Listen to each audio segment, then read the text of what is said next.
Okay, welcome to another edition of Conversations with Koji. I am so excited today to have a wonderful guest with me today.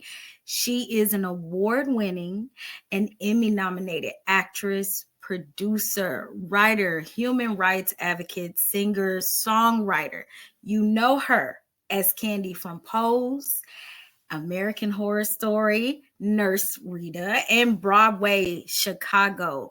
She now has an amazing podcast that I'm enjoying and learning from, by the way, called Now No Opportunity Wasted. Miss Angelica Ross. Thank you. And thank you so much. I'm so glad that you are listening and I'm learning learning. things. It's been such we've only been, launched since the beginning of February. So it's only Mhm. been a few weeks, but already, we're just having such powerful conversations Mm, that people are tapping into and appreciating, yes. because a lot of the things we talk about are too difficult for other people to talk about and break down, but people do want to know more and learn more.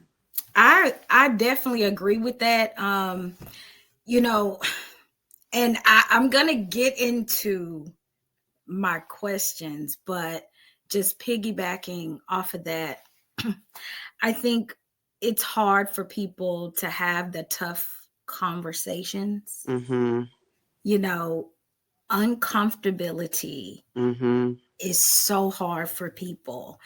And I just wish we would do that more because Yeah. it's okay to learn. It's And it's it okay. It's actually okay to be uncomfortable. And it's the okay. that is the part, is that we have to realize we are in a society that is built around commodifying and Mm. commercializing and selling comfort, because they know that you want it, whether it's macaroni and cheese, whether it's a man, or whether it's money, or whatever else it might be. Mhm. If you can get comfortable with Mhm. being on this. Go ahead. Yeah, no, I'm just saying, if you can be comfortable with being uncomfortable, Mhm. that's just where the change is, and Mhm. that's what pushes us and challenges us to go Right. beyond what we are understand on ourselves by ourselves. Right. 100%. And I also kudos to you because when you were at the summit, and I posted it on Conversations because I was just truly inspired by that clip where you talked about no matter how small the medium is, Hmm. we need more of our community.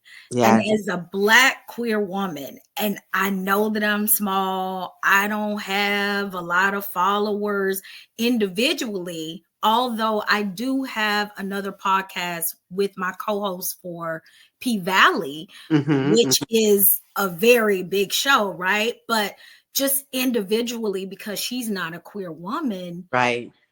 I'm like, that part Right. inspired me to keep going, even just a little voice of mine, Hmm. because it's like, listen, if we don't talk, if we don't speak about the things that are affecting us Hmm. and have conversations with people who are in the community doing the work Hmm. and talking about their experiences, we at some point we can't rely on those people. We can't rely on the white straight men and women that are on this regular schmegular channels to tell our stories. No, we definitely cannot, especially, you know just it's unfortunate, because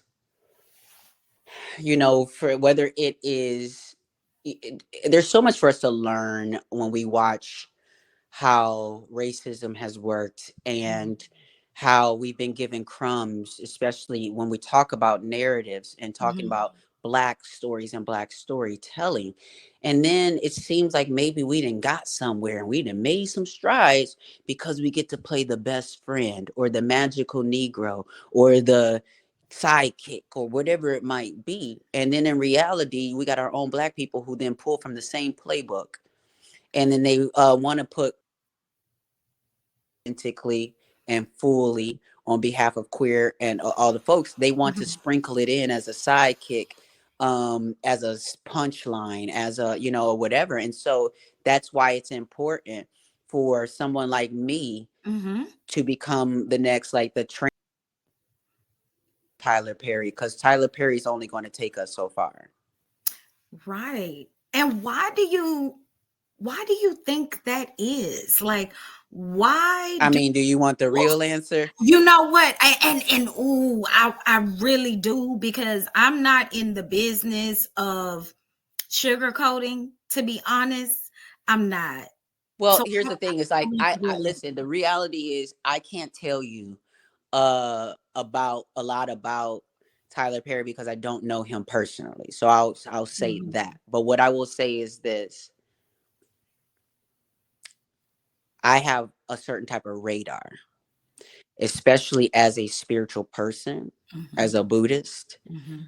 A lot of our practice is about removing performance Mm. of spirituality, of this, that, and the third, and really tapping into the real reflection of what it actually is, what you see when everybody else is not around. Mm. And so, be, because through our Buddhist practice, chanting Nam Myoho Renge Kyo to the scroll is like chanting into a mirror, where I start to polish it with Windex and see my circumstances, myself clearly, without projecting things onto other people, Mm. circumstances, whatnot. So when we polish our mirror, we become very clear and wise about the decisions in our environment, but it also gives us a clear mirror about the other things in our environment. Okay. And so I'm not fooled by the words that people say. I'm not fooled by. I grew up in a church. I grew up in Pentecostal church. So I Mhm. know what it looks like when people are playing church. Mhm. I know what it looks like when people are playing with God. Mm. And eventually I will fully go into the whole sort of sermon about it all. But um we as a Black community have been looking for a certain type of liberation, and we have looked up to certain people who we thought were going to bring our communities that way because of the ways they've been able to take up space in capitalism and Right. Hollywood and different things, but they don't realize they're only creating their own monuments to themselves. Tyler Perry's not known for bringing up Black writers No. at all, and that's the lifeblood of our industry. So Mm. what's really happening here, what are we really talking about here? And there's a lot more conversation to unpack, even when we talk about what Taraji P said about her experience Yes. with The Color Purple. So you telling me these people got all this money, you telling me these people are doing all these things on this level and telling us about how groundbreaking it is that they're doing it on this level, but you won't pay someone their what they deserve and their rate after all these years of being in the industry. Taraji's not 16. Right. This ain't her Right. first. She's got, so you know it. That's it's a lot of things, especially when it's a lot. Mhm. And what I know is that the same thing about what is done in the dark will come to light. Right. It's kind of the same essence. It's not just about all full on this what wrongdoings that people are doing and bringing those to light, but it is about eventually the truth will surface in a way to Right. reveal for folks what's really going on. And you know, again, a lot of things that I know and say, I might have to put allegedly, I might have to say, You know? listen, and I skate around a whole bunch of things because I really I don't have the power, Mm-mm. and I really can't get into these kind of full conversations until I'm really, really, really ready to have that Right. conversation. But other people have had it. We are all having this conversation about Tyler. I'm actually kind of really, you know, it's a lot of things, and I didn't even really mean to go in this tangent, but I'll just say that Okay. I'm a huge fan of Kelly Rowland.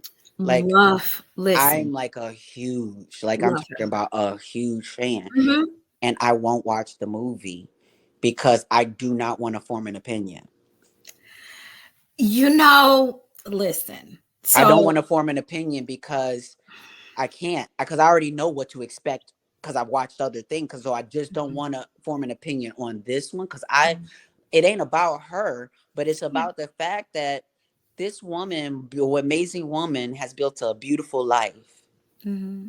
and you are disturbing to, in my opinion, Mm-hmm. you are. I, as an actress, I might do some nudity. But the role better be for an Oscar. It better be for something gritty. It better be Monsters Ball or Monster something. ball. It better Listen, be monster ball. it better Hey be a Monsters Gary. Ball or something. Because, but to do all of that knowing what it's about to give, that Mm. that was hard for. That's still hard for me because I feel Okay. like it's a black man A trying black to, man gaze, if you well, will. but also devaluing a black woman Ah, because what he's doing in my eyes is not adding value. I got you. See, that's a different, you know what? That's a different perspective than what I've heard as someone who stays on social media, just Mm-hmm. having that podcast and other, just being social, right? Right. Creatively. And I did watch the movie and it's tough for me. And, I think it's one of those things where, we support the cast of P Valley in every way. Like Right. the projects that they have, we have watch parties for them. And I love Kelly Rowland just like you. And I'm of the same opinion where it's like, ooh, I Mm-hmm. really wish he gave more opportunities to Black writers. I Mm-hmm. appreciate the indie movies. I Mm-hmm. seek out Black movies that are independently funded. Mm-hmm. I went to Origin to see Ava DuVernay It and was wish to amazing. God that more people saw that movie. I don't know why it wasn't nominated. It pisses me off. I don't Well, girl, but it's understand. just not nominated because it's not The Help, and there's no white saviors. You So know what? You're right. You're right. I don't understand why more Black people weren't behind it. I don't like they was down to Angelina Jolie house. I said, right. well, baby, but I ain't gonna say that.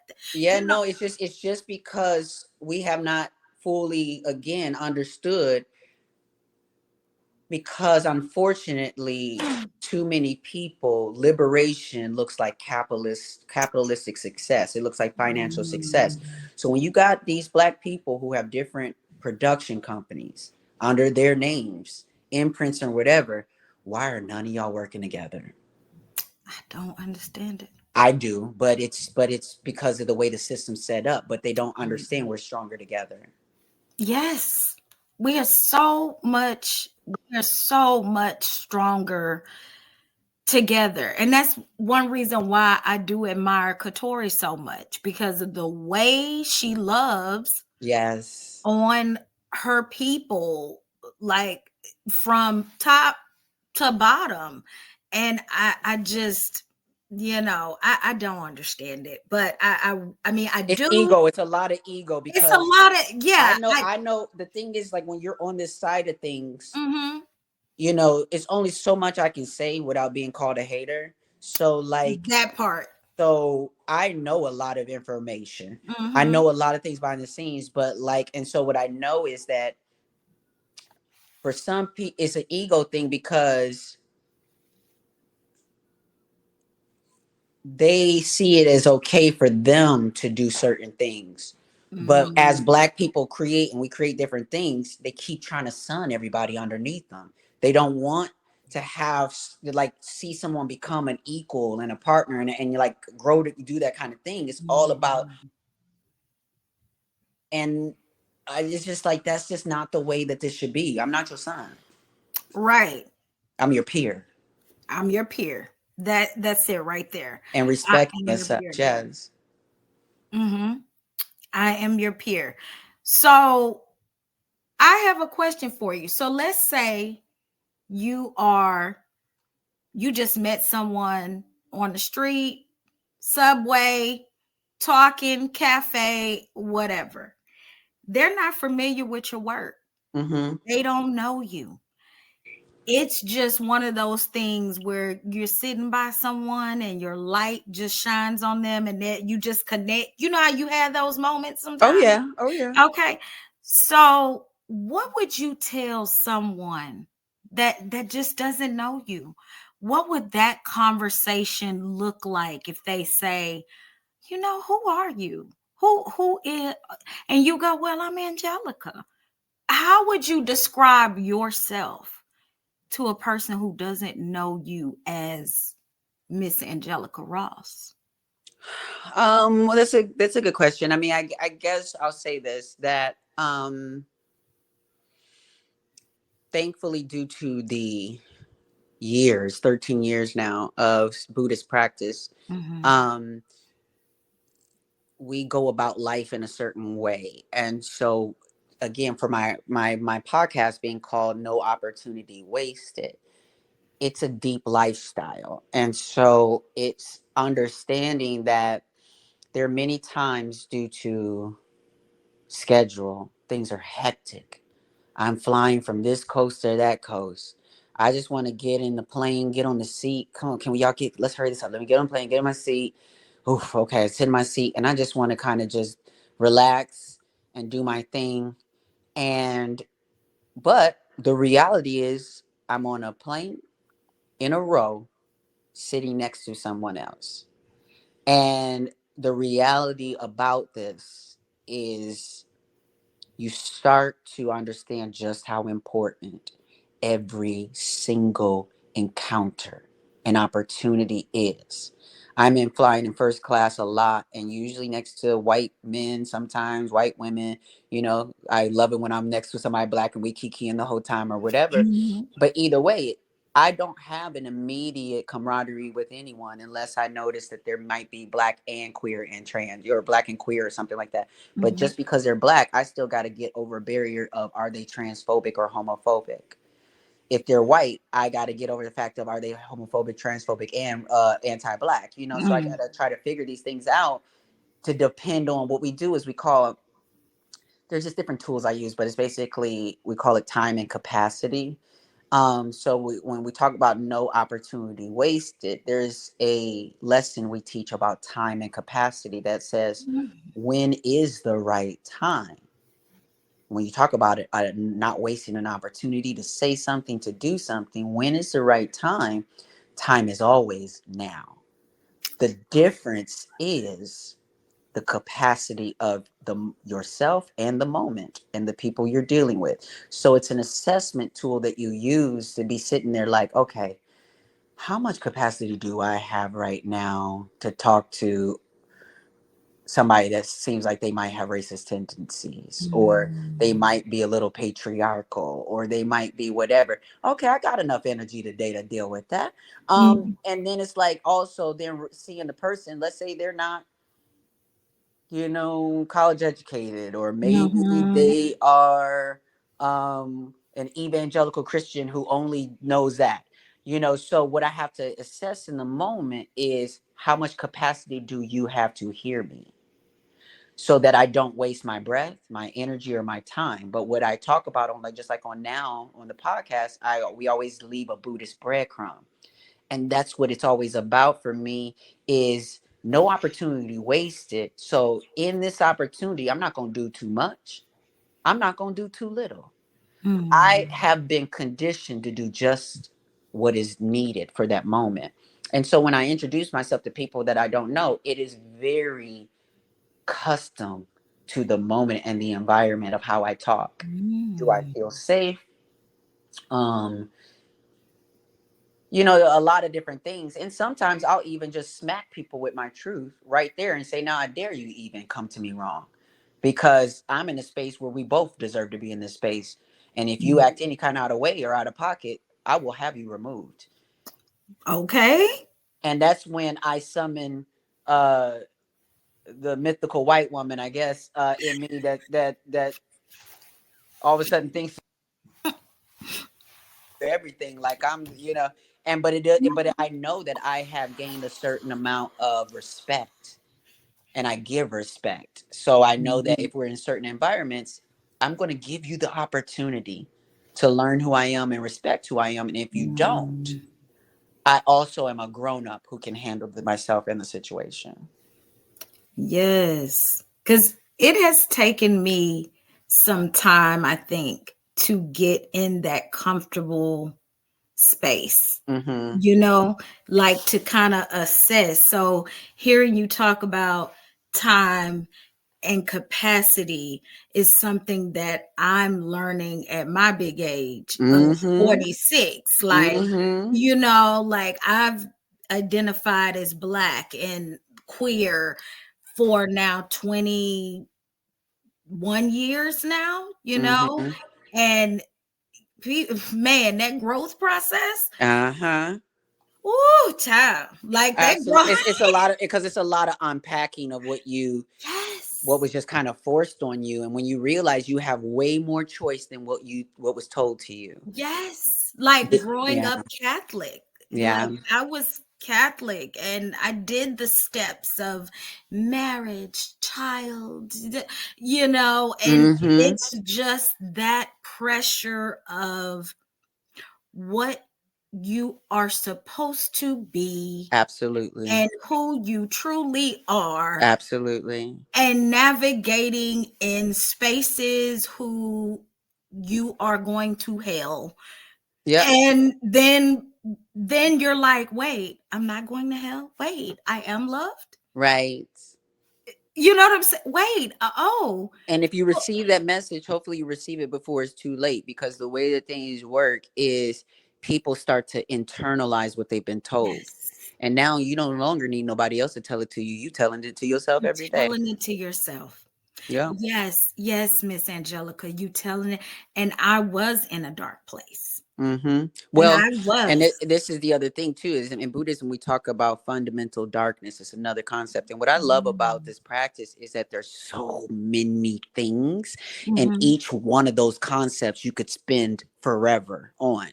And so we call them a ship to cross the sea of suffering, because Mm-hmm. these concepts are able to kind of hold you together as you sort of learn those things. But when we realize that every single person has to deal with something we call fundamental darkness, and Ooh. what that is just is basically could also be called fundamental ignorance. And what that is when you are ignorant or in the dark Mm-hmm. about your actual value. So those who are in a dark place because they I'm an immigrant, and I don't have this kind of, or I'm disabled, and in America they don't do this, is a Mm. ableist country and they do all this kind of stuff or whatever. Or like as a trans person, look at the lay of the land. Ain't no damn man gonna be ready to, or one, to be able to be a partner to me. Yes. And the reality is there's a lot of receipts that might confirm what I'm starting to believe, but it ain't the truth. And so that's the issue, is that people have got to find the truth for themselves. And it's unfortunate that people are being tricked out of their own ability to Yes. know truth when they hear it. So they have to have other people tell and affirm them, is this right, is this no, listen to this whole conversation we just had right now. There Mm-hmm. should have been a couple times that your heart bumped at the truth Yeah. Yeah. when you hear it 100%. when you hear it 100%. It is, and it's so unfortunate for our community. Oh God. Yeah. Like they Lies care. are poison. Oh, honey, they care more about a person's sexuality Mm-hmm. than the crimes. I think I've spent the last 2 days like y'all care more about that than the crime. Okay. Yeah, like with Okay. Diddy. With the situation with Diddy, Y'all it's care. like he What we had all this doing? stuff with Cassie first, What we and doing? then now all this stuff is coming out with the gay stuff. Now everybody talking about the gay stuff and not the drug, We not talking about the trafficking? the Like, trafficking, like all of the kind of stuff. But the only reason why we're not, unfortunately, is because so many men aspire to be that nigga. They aspire to be that one. I got the hose. I have Mm. parties. I throw the best parties. I got the best hoes over here. And it's all debauchery. And it's all people trying to chase after temporary highs, chase after comfort that feels like a warm macaroni and cheese. You understand what I'm saying? Like, I Mm-hmm. know because I'm a little hungry. That's why I keep saying macaroni and cheese. Okay, but I, But I understand what you're but you saying. understand what I'm saying. And Mm-hmm. so, but the thing is, those who know how to survive the coldest winter, those that know how to stand alone, those that know to say no thank you, those that Mm-hmm. know how to say I'm good, those who know how to do those things, it's such a lesson, because winning in life is so perspectival. It's so based on perspective. And Mm-hmm. there are a lot of people who think that they're winning. And there's a lot of people who think that they're losing right now and they're really winning. Mm-hmm. And so it comes down to understanding that there are short term wins and there are long term wins. Yeah. There's short term feel good and there's long term feel good. Yeah. There is absolute happiness and there is relative happiness. And so it really is this, what's happening in social media and pop culture right now is not Mm. just about the celebrities. It's about who we as a people aspire to become. You're right. Yeah. That is it right there. It is definitely about wanting the life Mm-hmm. that someone has and not trying to better what you have, or not even better, sometimes just accept where you are Mm-hmm. and grow Mm-hmm. in yourself. Like, Mm-hmm. it's like such a self-hate now. Well, because here the reality is that people have, there's a lot of cliches that are out there that people Mm-hmm. aren't taking the time to unpack. Mm. So there's a cliche out there that people joke and laugh about when it's like, maybe I guess I'm the problem. And the reality is actually, yeah, sometimes you are the problem, but you don't need to shit on yourself because of it. You don't need to be abused because of it. Yes. You just need to be aware and take responsibility for it. And when I say responsibility, again, I'm giving our Buddhist perspective as the ability to respond. Okay. Take Okay. responsibility for your ability to respond, that actually I'm the problem. So how do I want to address that?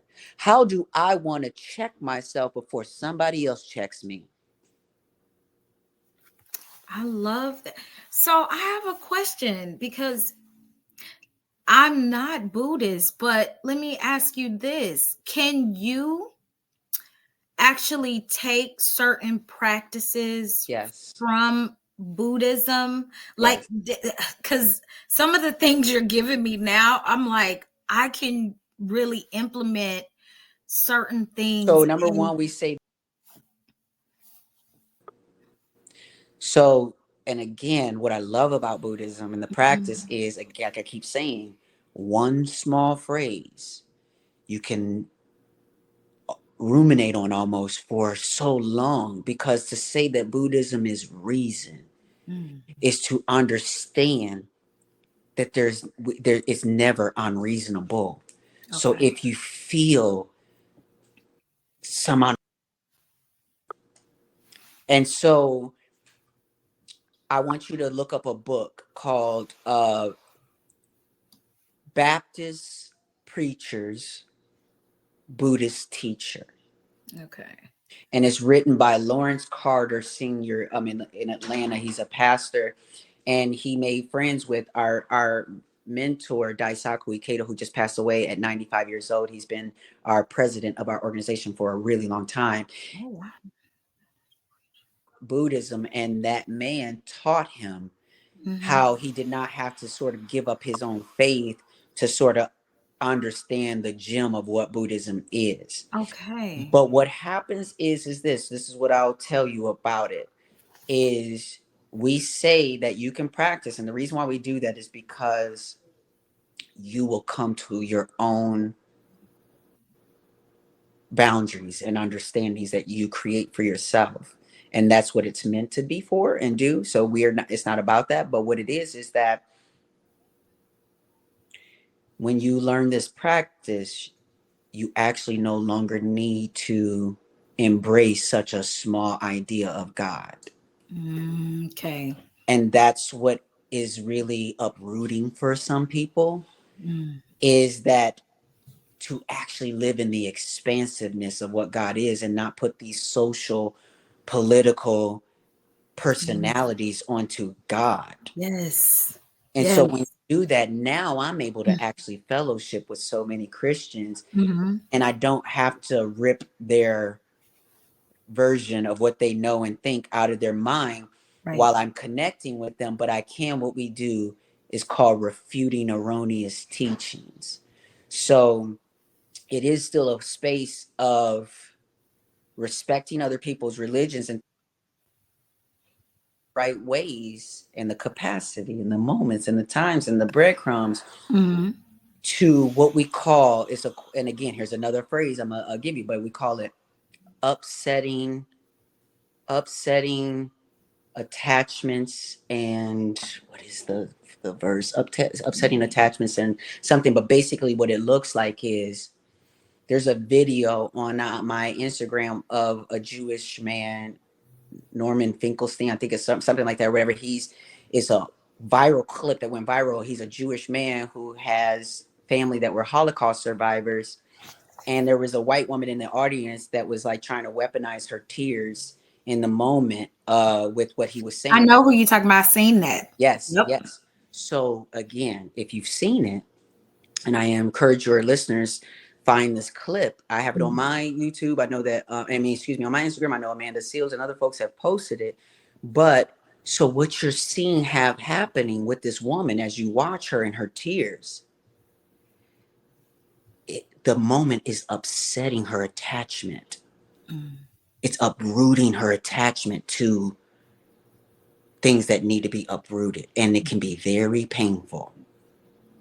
And so that process for folks, especially if you are entrenched in indoctrination of Christianity Mm. or Judaism or anything else, or whatever, white supremacy, whatever, this Buddhist practice and what we do through dialogue and the things that we do is I'm going to upset your attachment to everything you know. Mm-hmm. You so attached to what you think a woman is that you don't see me. I'm going to upset your attachment. Yes. Yeah.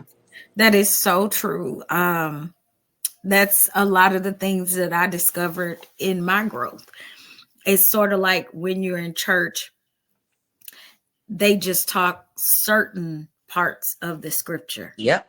And then as you get older, you're like, wait, y'all left out the shellfish, Yeah. but we always at the fish fry with Right. the shrimp. Right. Y'all Right. just told me that I would.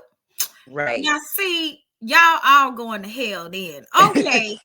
Yeah, Okay. and what's unfortunate is that a lot of people are going to hell. And what I mean by that is the Bible talks about how there is kind of a different level of judgment Mm-hmm. for manipulation, and to spread false narratives and things like there's a special judgment for them. Mm-hmm. But as a Buddhist, there's another concept called the 10 worlds, and it's a very very deep thing, but you can find the concept online. And the lowest of the worlds is hell. Mm-hmm. The highest is not heaven, but it is one of the places. And so what it is that we understand that heaven and hell are right here amongst us. And even the Bible says that, but people still want to miss that part. So to understand that is to understand that by your own vibrational frequency that you create in your own life, whether that is an addition of shame, guilt, or joy and truth, or whatever it is that's adding up, will create the level of which you're vibrating at, whether it's a low level or a high level. So when you understand that you can create your own hell, there are people who think that they're paving a road to heaven, but their good intentions are creating hell for them. There are people who are clinging to an idea of heaven, but don't understand that life, and even as an angel, is not about things always being perfect.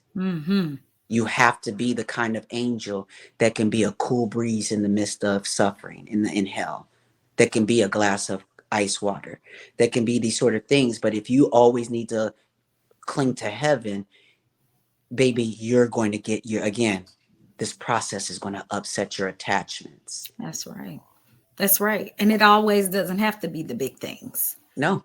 It doesn't have to be the big things that make a difference of, oh, I'm going to heaven because I did this big thing and that makes me No. above someone else, which I think that is, oh God, that ingrained, like you say, that just indoctrination that we've had all our lives.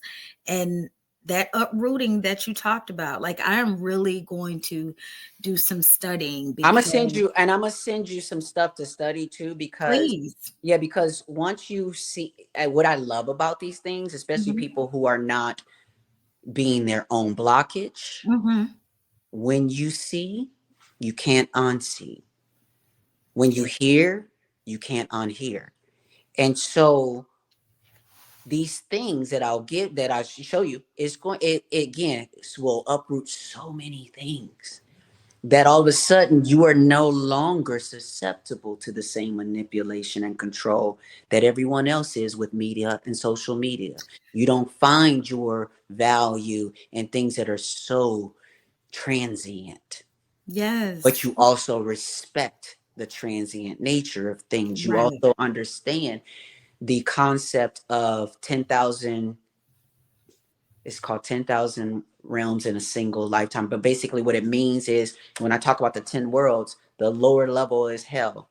Then you got Mhm. anger, you got animality, you got hunger, you got all these different worlds as you go up. Mhm. Mhm. And in each one of those worlds exist all the other 10 worlds. Right. What that means is if I'm in the world of hell, if I am tapped in, I can access a way out into another space. They're always there. It's always Mm. there. So it's about understanding that if you understand how to start taking responsibility for your life condition, then you can respond to the moment in a way that lifts you up out of hell, out of a place of being so hungry that you would eat your own, out of a place of being animality that you just shit and fuck everything without any kind of consciousness and human spirit behind it. You Mm. can pull yourself up out of these places because there's a route to each of Mm. these worlds in every single moment. So when you realize that, you start to begin practicing as a person who Mm. can make the most out of every moment and opportunity. That's what it's about. Wow. And you know what's, I think for me right now, anyway, and for a lot of people, what I'm seeing is, uh, and I know that I can talk to you about this Mm-hmm. because, whoo, and I haven't had a lot of people to talk to it about because my family feels differently about what's going Mm-hmm. on in Mm-hmm. Israel and Palestine. My Mm-hmm. friends feel differently. And I feel like I have been sort of singular in thought, Mm-hmm. sort of separated. It's been one of those things where you want to say, I think I have about 50 drafted tweets that I Yeah. have not sent out Yeah. because you don't want to rock the boat. You're like, oh my God, I'm probably going to lose followers from another podcast. Oh God, I'm going to upset this person and that person. Oh, let me just go to my other account so I can tweet out all my thoughts. And I'm just like, what the hell? Right. And then you want to dispel the misinformation. Right. Like, that's not what uncommitted means. What the hell, CNN? Like, oh God, how many times is Joe Biden gonna freaking say that Israel is defending itself? Like, Right. Right. and it's like an injustice anywhere is an injustice everywhere. Like, Well, let me just paint the picture for you about please. what's happening right now. Think about, there's a lot of people who struggle to understand or try to envision what things were like during slavery times. Mm, We're still there. The reality is that a lot of us are still trying to not upset massa. Please, please don't upset massa, because listen, things are cool over here. I ain't really trying to get into all that. Like, I got my job, I got my 401k, or I got my Hollywood career. I'm not saying nothing. And I'm definitely not saying nothing because I'm black or I'm trans. I know I ain't even got half the power Scarlett Johansson and them got, and they ain't even speaking up. So you're not gonna sit here, take my livelihood and all these things based off some stuff that I don't have really a lot of power in. But unfortunately, what's been sold to us is privilege, position, and comfort. And so they've been picking us off one by one. So we don't have collective power because you're too comfortable to shake the table. You're too comfortable to come over here and do this or do that. So I have compassion for those who are too scared. Let's call it what it is. yeah. Who are either too scared, who are don't know what I can't don't they may act like, and again, I don't mean to be so confrontational with a lot of the things that I say and do, but I realize a lot of things that I say are meant to sound like euphemisms and to shake you up, to be like, damn, that sound messed up, that sound harsh. But then when you listen to what I'm saying, you understand what I'm saying. And what I'm saying is I'm done watching movies like Bayard Rustin, and Mm, I love it. I think it's a great movie, things that we need. So that's not what I'm saying. What I'm saying is Hollywood loves to play around in symbols and imagery of change while actively being a opposition to the modern day Bayard Rustin. mm, amen. Yes. So what I do know is the person who played Bayard Rustin might get an award, but the actual one might not get their flowers until they're dead. Yep. So we need to get to a space where we realize that liberation does not look like capitalism, it doesn't look like, you know, black business. You know what I'm saying? That's Yep. great that we can do all of that, but that's just us learning how to use the master's tools to then subjugate our own people and pay them and take advantage of them so we can make more money. I mean, that's the capitalistic structure. Get people, pay them lower so you Mhm. can, it just is what it is. And some Mhm. people don't understand the trajectory of saying, yes, I'm gonna participate, because at this level, all I really know is administrative and blah blah blah. So let me do this, but I'm gonna grow from here and take what I know and parlay it into something else. But instead, people are looking to make that comfort last. Can I can I count on this job for the next 10 years? Um, I mean, I don't know. Can you count on breathing tomorrow? okay. Right? But that's what's important to you. I cannot tell you enough when you get into the where I'm at and what I'm talking about as far as like Buddhism. Mm-hmm. What we do is we have this thing called expedient means, and it basically means that as we're sharing this practice, I can leave my books at home. I can share the practice with you. Oh, you see that bottle over there, the grass? Or you see, I can literally share a whole point with you through that. And so what it means is once you really get good at this, you become so agile in the moment. And you are then able to become like a doctor, administering exactly the right dose of truth, of harshness, Mm-hmm. of firmness, of whatever it is that you need to do. But you can't do that if you're too clinging to things, to circumstances and things needing to be a certain way Yeah. for you to engage and act. Mm-hmm. That ain't the way this works. That ain't the way life Yeah. works. Yeah. I I think one day I had tweeted something, baby, I was hot. Mm. And then I looked and I said, oh, that must have pissed some people off because I see I done lost a whole bunch. And I was like, oh well, y'all will be all right. Yeah. Like, and it's like longtime friends, and Mm-hmm. they're like subtweeting, like Mm-hmm. like Mm-hmm. subtweeting. I'm like, I think that was for me, but I'm just like, girl, like, I mean, come on, like, I know, But come as you're on. upsetting other people's attachments, you're also upsetting your own. And so it's always a, again, Buddhism is this yin and yang, this Yeah. duality and all these things. So the reality is we have to upset our attachment, our Mm. unnatural allegiance to losers. Oh, yeah, yeah, yeah. Okay. Okay. You Yeah. have an unnatural allegiance. You have You have an unnatural allegiance.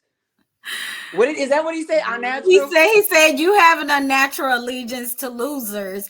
And then I'm so irritated because he go on Joe Rogan. I'm like, Lord Jesus. Right, right, right, exactly. But exactly. So you can't put your faith fully in Him, you in can't do it. people. So, but it is a thing that we have to learn how to move forward with a level of compassion and humanity That's that right. still leaves a door open for people to grow.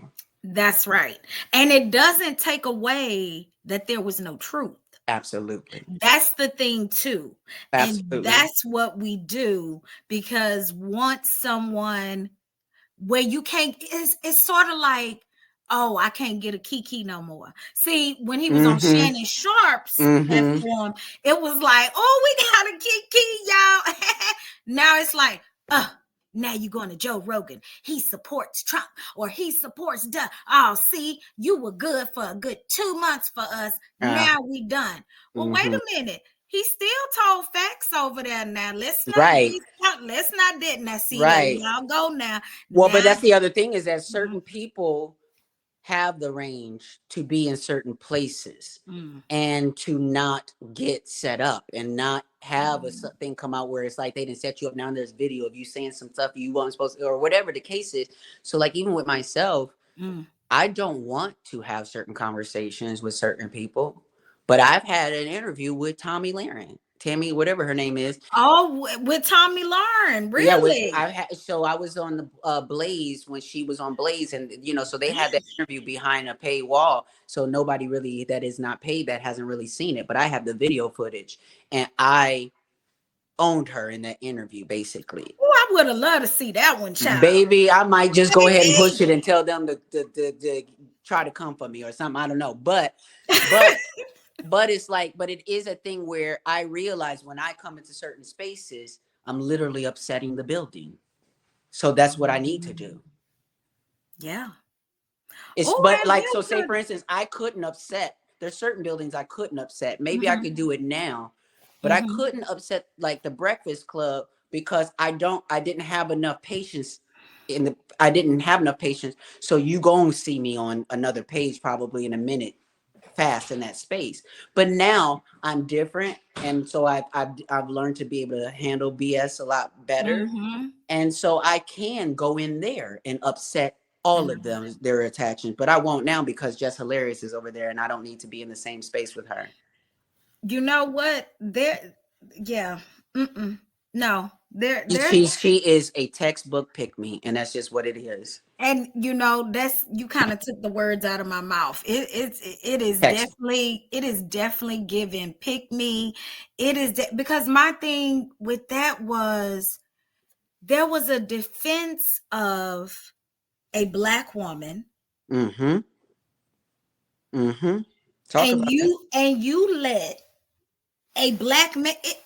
I don't understand. It's protect black women, right? Right until it's not.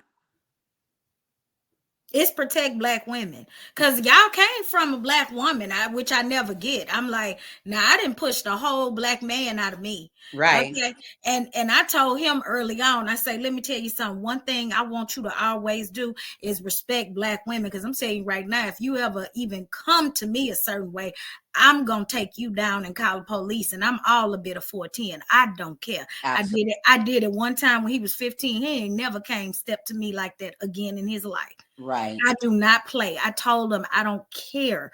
Respect black women, protect black women. And in that conversation about well, it ain't no black man in the house. Man, let me tell you something. I'm a black woman. I've done fine. Right. Let's get out of that Well, conversation. wait till you. I mean, I did talk. You got to hear. I did a. I was on the Black Fat Film podcast, Mm-hmm. and I just talked about the fact that what's really upsetting the folks right now is that LGBTQ people, especially Black ones, we're starting to break free of the confines that we as a community were told were ways that you can't win. Already got one strike against you. You Black now.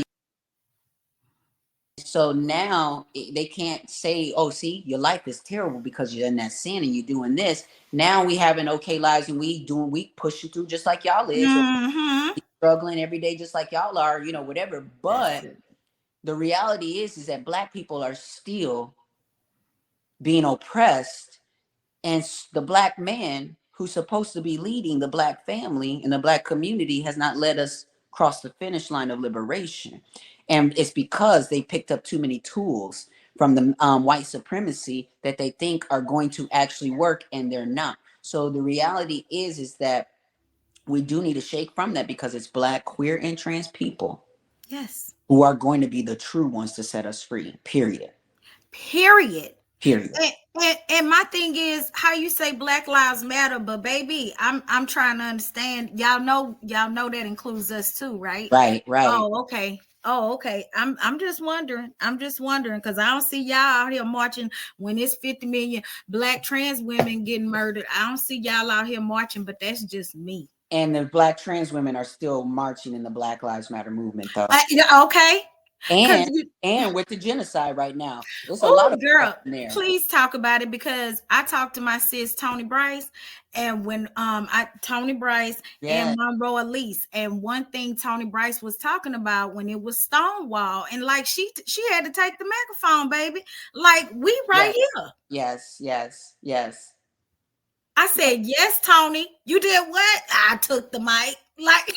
And we've had to do that several times. Blossom Brown did that at a CNN town hall once, and she had to, because again, they're putting on this whole show like we're having the talk and we're going to talk about the issues, but Mm, companies like HRC and folks like that are grooming only the most palatable voices to be able to stand up there. So mm, it ain't going to include a Black trans woman that's talking about sex work and survival and blah blah blah, right. whatever. So we had to snatch the mic to talk about it. Yeah.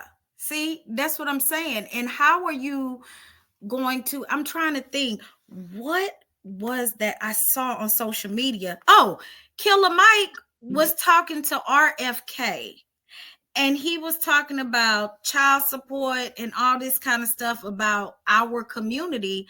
And I said, but there's not one Black woman in that room. Right. We're not in. I'm tired of Right. seeing all these conversations. Right. There's not one Black woman in the room. There's not one LGBTQIA person in the room. Mm-hmm. Why are y'all speaking for us? Yeah. Because again, to them, ask them, and they are the God ordained leaders, spokespeople for the Black community. What I'm trying to tell us is we can tell them to have a seat, Mm, and we got this.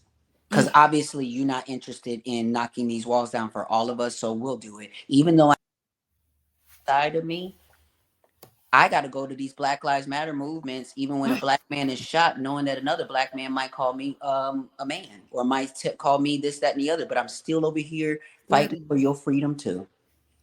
Still there. Yep. And it don't matter how many times you say that's the case. It doesn't matter. It does not matter. So I know your time is so limited, and there was a couple of things. There was a couple of things. If you don't mind, if you don't mind me just asking you. I got a little bit more time. We got a little bit more time. So please tell the people about TransTech Social. Yes. I because I know you're the president, and I really want you to tell the audience about this because it's Thank you. beautiful. Actually, so I'm the president of Miss Ross Inc. But Okay. when it comes to TransTech, I'm the founder. So I used to be like the CEO and executive director and Mhm. like that. But now we have EC Pizarro III, who started out as a volunteer. He's a Black trans man, and he runs now TransTech as an executive director.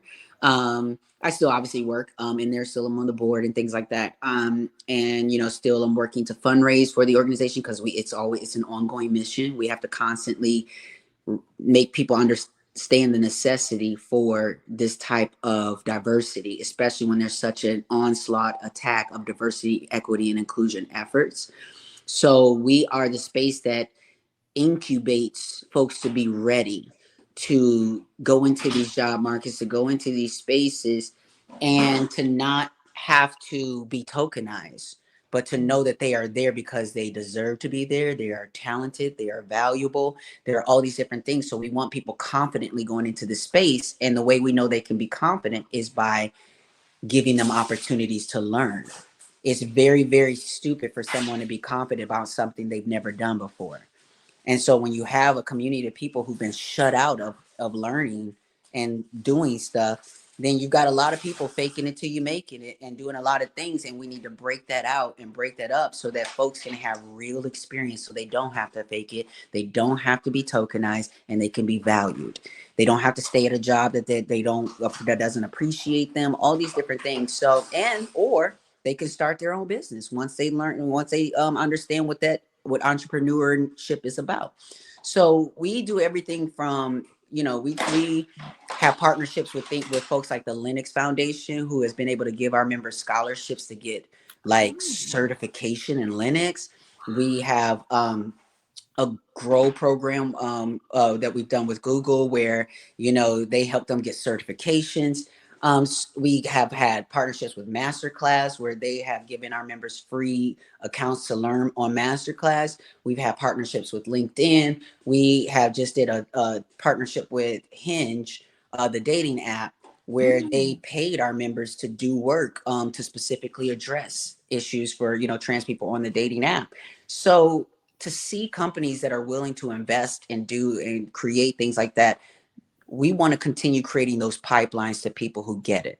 Those that don't, we understand there's work to be done, but there are some people who have the range and are ready to put on that cape and go Mhm. to those spaces and do that. But Mhm. our whole community doesn't need to be activists and advocates. They don't need to be your educator. They're not getting paid Right. for it. So we try to create a space that gives our community a sense of strength in numbers. Yes. Yeah. Yes. And I think, like you said, that's the most important thing.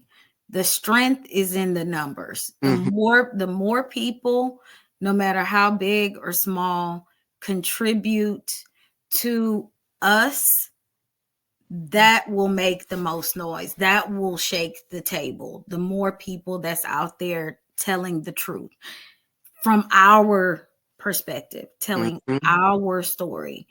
I'm just so thankful for you. I truly am. I've been a fan of yours since American Horror Story, since Pose, which is I just Pose for me was true. And again, I'm 46, so Noah's Ark and Yes, girl, all I'm that. Like, 43, so we ain't too far apart. you know what I'm saying? Like, but I'm just saying, like, oh God, you are truly an icon. And I know you've spoken about different things Mm-hmm. with that situation, and I didn't want to bring it up. So because I feel like stepping stones are important. Mm-hmm. And I know that positive energy, and that's Yeah. really what I wanted to make sure that we did today, Yes. was talk about positive energy for us. And Yeah. I thank you for sharing those principles, those Buddhist principles, because I know for me, I'm definitely going to study. Trust me, it'll open your entire world up. Mhm. You will obviously you will wonder why you didn't, why you were, because I'm telling you, I'll tell you from my own experience. I was engaged to be married, and I was in this relationship for about 8 years, and this was before I was introduced to the Buddhist practice, Mhm. and I was still trying to drag my ex to find our church home, to do Mhm. these things or whatever, and Mhm. we just could never find the right spot or and whatnot. Mhm. His mother was going through a battle of cancer, Mhm. and he said that she was reading a book that his mom is, so he would say that she's such a tough woman. We'll say that as the most nice thing I could say. She's a very tough woman, Mhm. but reading that book and her battle with her cancer had softened her up. He said, and she just seemed like she was becoming a whole new person. And so he said the book was called Unlocking the Mysteries of Birth and Death. And I'm just like, and it was when he told me about the book originally, I saw that it was also a Buddhist book. And for some reason, my initial response was rejection. And well, I'll say the reason is because of how I was brought up in church. So I immediately sort of rejected even the idea of learning something from that space, because it just seemed like I don't know what you're talking about. And so what's the gag is I was introduced to the practice in 2010. So it might have been 2006 or so that, he told me about this, so I get introduced to the Buddhist practice. Mhm. And that book is in on our shelves in the library, in our our Buddhist library, and it's our president of the, so even before I was introduced to No. the practice, it was trying to get to me, Right. but I was not open to it. Mhm. So I'm trying to tell you, as someone who wasn't in a space to be open to it, that I missed out in hindsight. It all happens in its timing and all the things. But what I'm saying is, I could have opened up to this much sooner. Sooner. Mm-hmm. Exactly. Because I feel like there's a transition in Mm-hmm. life right now. Mm-hmm. So I feel like, As you study this too, I want you to go back and watch What's Love Got to Do with It. yeah. And And it's so funny because that was such a joking moment, all your life after you watch that. And then people would be like, oh, no, yeah, hold on, ain't get cute. And it was such a joking thing. that's what I'm saying. It went over our people's heads, because if you watch the montage when she is chanting, you watch her go from not even being able to put the eyeliner on straight. She's talking gibberish backstage. She's almost not even there in her body. She's about to die, Um, actually. Her life will. is almost gone from the drugs and from being beat down. Mm. So then you watch her go from that place, and a friend saying, "Here, let me just show you this. Chant Nam Yo Ho." And she's like, "What do you mean? Nam Yo Ho Ring? What is this?" And you watch the jump cut as she gets faster and stronger with the chanting. And what you see happen is Ike doesn't change. Mm-hmm. She changed. Yeah. So that is what this practice is. And I want people to watch. I keep bringing it back to What's Love Got to Do with It, because I know that this will be a mirror for Black people to understand what I'm talking about. Yeah. The kind of thing that you need to understand, that actually I'm good. I don't need nothing but my name. Hmm. But you can't get to that place if you don't have the personal strength and will to fight back and stand up for your life, or as we say, take responsibility and respond in that moment. Don't run away. Don't put your head in the sand. As we don't have the strength, I'm not in the mindset. So what we do is we chant in order to activate the Buddha in us, so that now I'm responding to life from my higher nature, from my Buddhahood, instead of from the Mm-hmm. scared little girl. Oh, honey, listen. I needed this. Okay? No, I needed this. And listen, the I'm highest the highest knew supposed the to be highest doing. knew they said, listen, we gonna go ahead and put this, we gonna reschedule and do all the things Yes, yes, because you are in your transition period, yes. and we need you to get Where are this. you located? I'm in Houston. Yeah, so the great thing is, like, we are everywhere. So there we have like community centers, and you can go there, you can, and we operate in what we call districts. So it just basically means that you can chant with people in your own neighborhoods. You don't have to go way across town, do certain things, whatever. There's people in your own neighborhoods, and you have Mm-hmm. discussion meetings, and we talk in these. That's the life Mm-hmm. of our organization, is discussion meetings, not priests, not You. a hierarchy. Mm-hmm. And we do have something we call May contribution.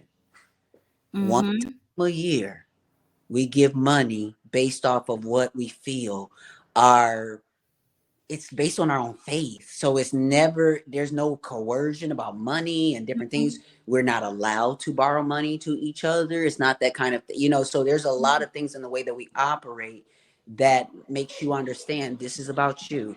So yes, we can sit here and talk about your problems, and we can Mm-hmm. let's talk it out. Let's get it, whatever, bring it in the light of Buddhism. But at the end of Mm-hmm. the day, you got to go chant. This is, you know what, when you talked about your ex and the book, his mother, Mm-hmm. and that was years ago. I Mm-hmm. just recalled, before I got my job in healthcare, and I work in a cancer hospital. Mm. And before that, I drove I drove Uber. I drove Uber before that. And one of my riders, I took her to a Buddhist center, and she invited me. She told me whatever day they gathered, Mm-hmm. Mm-hmm. she invited me, and I was like, oh, okay, thank you. Like, oh, That's the okay. same way that I was the first time I was You invited. Like, know, oh yeah, like, that's nice. I'll go sometime. yeah, like, okay, thank you, ma'am. And then I went about my way. I think that was like 2019. Mm-hmm. Got the job at the cancer hospital, healthcare worker to this day. And so I'm just listening to you, and I'm just like, It yeah, happens on, yeah. It's these yeah, little breadcrumbs that happen along your life. So yes. take this moment as the full moment that you need to go ahead and follow what your heart is saying, and go ahead and unpack. Mm-hmm. Go ahead and unpack. Get comfortable. Indeed. I Yeah. think that's gonna be the name of the episode, honey. Yes, unpack and get Unpack. comfortable. Unpack, baby. It's time to unpack the uncomfortable. I Yes. love it. Miss Ross, thank you so much. I appreciate your time. Thank you. Please tell the audience before we close out where they can find you on all your socials, dear. MISSROSS.com, MissRoss.com. You can keep up with all the things, but you can also follow at Angelica Ross on all the platforms and Mhm. at Now Angelica Podcast on Instagram and at TransTech Social for all the things tech and understanding that listen just for trans people. Trans tech is all about technology at the intersections of transition in life right now because you used to be married all these years and catering to a whole man and now you need to create your own business, or maybe you're coming out of being incarcerated, or maybe you just had a diagnosis of something and you think that that's the end, but in reality we're trying to show you that at the intersection of every huge life altering transition, you can use technology to be the catalyst or to be the thing that levels the playing field for you. Indeed, indeed. And I know you're going to be sharing some news with us soon, Yes, right? I am. Okay, okay. We Ain't sure we yet, but I will be. we are so excited to hear that news. So y'all make sure y'all follow her on everything because she has some blessings and we're so happy for you. I Yeah. want you to have a wonderful, wonderful rest of your day, my dear. Thank you. Thank you so much. I appreciate it. Thank you. Take care. All right, you too, dear.